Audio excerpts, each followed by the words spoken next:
শনিবার ভারতের অষ্টাদশ লোকসভা নির্বাচনের শেষ দিন। এদিন কলকাতা উত্তর ও দক্ষিণ সহ 9টি কেন্দ্রে ভোট হচ্ছে। কলকাতা উত্তরের বেলেঘাটা অঞ্চলের 33 নম্বর ওয়ার্ডে শান্তিপূর্ণভাবে ভোট হচ্ছে। মানুষ ভোট কেন্দ্র থেকে বেরিয়ে এসে বলছেন এখানে কোনো গন্ডগোল নেই। 33 নম্বর ওয়ার্ডের সিপিএম মুখপাত্র বলেন এখনো পর্যন্ত ভোট শান্তিপূর্ণ, তেমন কোনো গন্ডগোলের খবর নেই।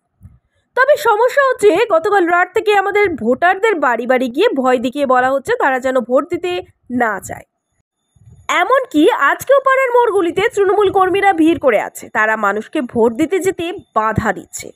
এটা একটা সমস্যা। এছাড়া বলতেই হবে এখনো পর্যন্ত কলকাতার 33 নম্বর ওয়ার্ডে ভোট শান্তিপূর্ণ, তবে বেলা মারলে কি হবে তা এখনই বলা যাচ্ছে না। কোনো দিনও গন্ডগোল হয় না এবং হবেও না। আজকে আপনি ভোট ভালোভাবে দিয়েছেন? হ্যাঁ, ভোট তো ভালোভাবেই, এখানে কোনো গন্ডগোল হয় না। সুন্দর হয়েছে, সুন্দর। প্রশাসনের দিক থেকে কতটা সাহায্য পেয়েছেন? অনেকটা সাহায্য পেয়েছি, খুব ভালো করেছে। ঠিক আছে।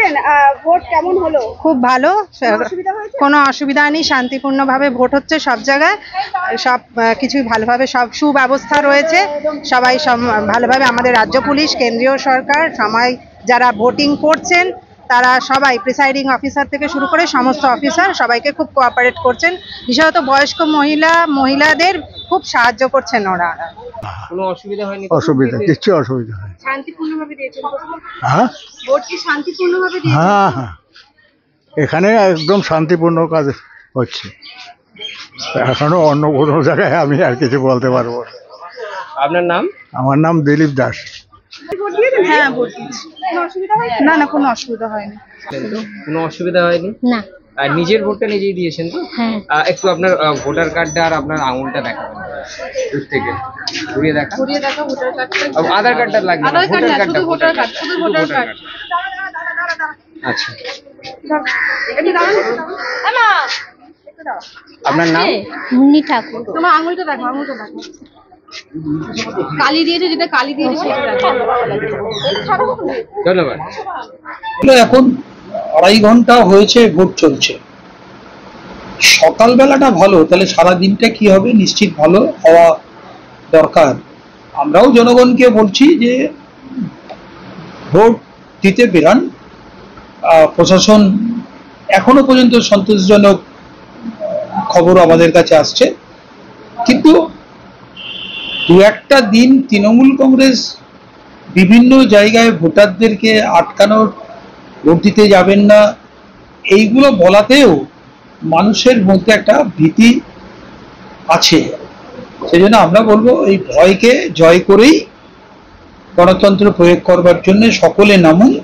আপনাদের মাধ্যমে আমরা এটা বলবো, কেননা বেলেঘাটার মানুষজন বিশেষ করে 33, 34, 35 কয়েকটা নির্বাচনে তারা গণতান্ত্রিক পদ্ধতিতে ভোট দিতে পারেনি।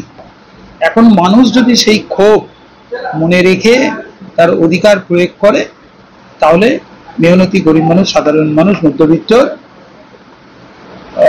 ফল ইতিবাচক হবে। তবুও এত তাড়াতাড়ি কিছু বলা যাবে না, সারাদিন পড়ে আছে। এরা ভোট শেষের সময় অনেক কিছু করার চেষ্টা করে, কেননা চোরা নাশরে ধর্মের কাহানি, এই দলটারও তাই। তাই জন্য আপনাদের মাধ্যমে আমরা বলবো একইভাবে যে মানুষ ভোট দিতে বেরোক, দীর্ঘ লাইন হোক, এটা একটা উৎসবের মেজাজে পরিণত হোক। আমাদের সাথে আছে আমাদের পার্টি সেক্রেটারি সজল রায়চৌধুরী, দিবসদাও আছেন, তারাও 2-4টি কথা আপনাদের সামনে বলে দেবেন। দাদা, আপনি একটু বললেন গণতান্ত্রিক পদ্ধতিতে, কয়েকদিন আগে আপনি বললেন যে মানুষজন গণতান্ত্রিক পদ্ধতিতে ভোট দিতে পারেনি, তাদের কি ভোট করেছে বা তারা এখনো না, কয়েকটা নির্বাচনে দিতে পারিনি। ইভিএম মেশিনের সামনে হাতে কালি লাগিয়ে দিচ্ছে বা ওরা টিপে দিচ্ছে।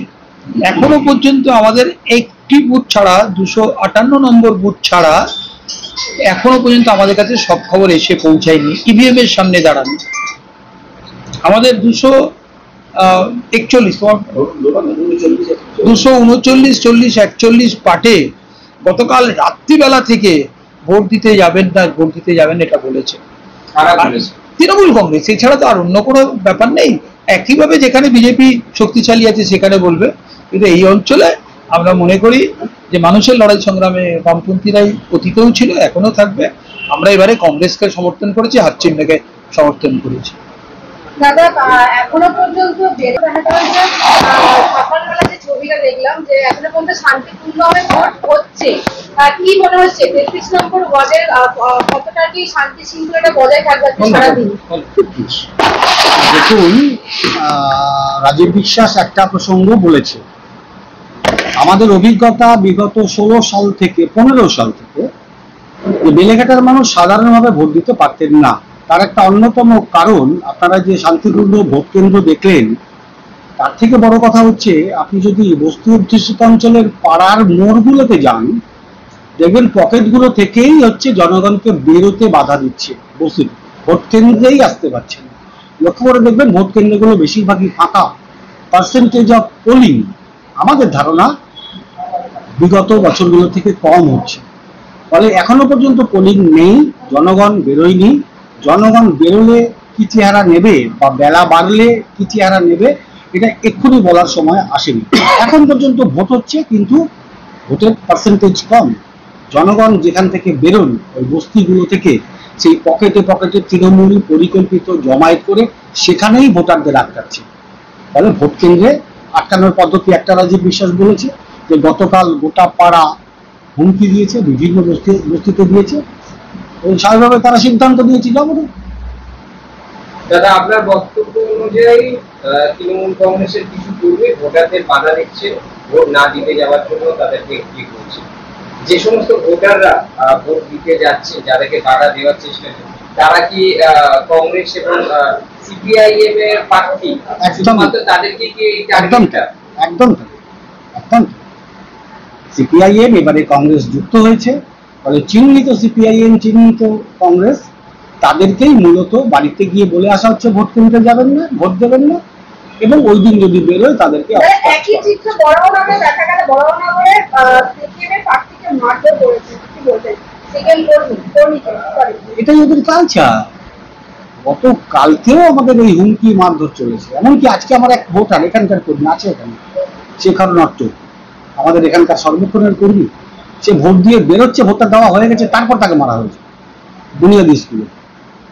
একটা চর মেরেছে, ফলে সেরকম কিছু কনফ্রন্টেশনে যায়নি, পিসফুলি ভোট হচ্ছে বলে একটা ব্যতিক্রমী ঘটনা হিসাবে দেখেছি আমরা, ফলে বড় কিছু করলাম না, কিন্তু এটা ঘটেছে। তাহলে এটা ওদের কালচার। খালি এখানে না, মানুষ ভাবে আজকে ভোটটা দিলাম সাহসে ভর করে, কিন্তু ভোটে যদি না জিততে পারি আমরা, ওরা যদি জিতে যায় কোনো ক্রমে, তারপরে আমার কি হবে, এই প্রশ্নটাকে সামনে রেখে মানুষ ভোট দিতে যেতেও আশঙ্কা বোধ করে। দাদা সিপিএম কংগ্রেসের জোট বেঁধে এবারে প্রার্থী হচ্ছে প্রদীপ ভট্টাচার্য, বেলেঘাটা তথা উত্তর কলকাতার মানুষ কতটা আশাবাদী? দেখুন, কমরেড রাজীব, কমরেড সজল, ওরা যা বলেছে ওটা ভিন্ন কথা হবে না। পালা বদল হয়েছিল 2011 সালে, গণতান্ত্রিক নির্বাচন, যেটা কমরেড রাজীব বলল, গণতান্ত্রিক পরিবেশ ছিল বলেই 34 বছরের বামফ্রন্ট সরকার বুদ্ধ ভট্টাচার্যের নেতৃত্বে যে সরকার চলছিল, মানুষ তার রায়ের মধ্যে দিয়ে তাকে কিন্তু সরিয়েছে। আমার এটা বোঝা গেল যে স্বতঃস্ফূর্তভাবে মানুষ ভোট দিতে পেরেছে, স্বাভাবিক নির্বাচন। তারপরে লক্ষ্য করুন যে দুজন যা বলল, 2014 লোকসভা নির্বাচন, 2015 সালে কর্পোরেশন নির্বাচন কলকাতা ভোট, 2016 সালে বিধানসভার নির্বাচন, 2019 সালে লোকসভার নির্বাচন, 2021 সালে বিধানসভার নির্বাচন। এতগুলো নির্বাচন ফেস করেছে কলকাতা, গ্রাম বাংলা, পঞ্চায়েত, মিউনিসিপ্যালিটি, আধা শহরে বাদ দিলাম। এই নির্বাচনে কলকাতার সামগ্রিক, কলকাতার যে মানুষ আছে, যে ভয়ের পরিবেশে, যে সন্ত্রাসের মধ্যে দিয়ে তারা তাদের ভোটাধিকার করেছে, 5 থেকে 10% যারা বামফ্রন্ট সমর্থক তারা মানে পোলিং স্টেশনে পৌঁছতে পেরেছে। এত সন্ত্রাসের মধ্যে সেই মানুষগুলো যে প্যানিক হয়ে রয়েছে এত বছরে, সেখান থেকে তারা বেরোবে কি করে? আজকে নমুনাটা বুঝুন যে প্যারামিলিটারি ফোর্স বা সেন্ট্রাল ফোর্স, তারা যে কোনো পোলিং স্টেশনের গেটের সামনে কড়াকড়ি করছে, আই কার্ড ছাড়া ঢুকতে দিচ্ছে না।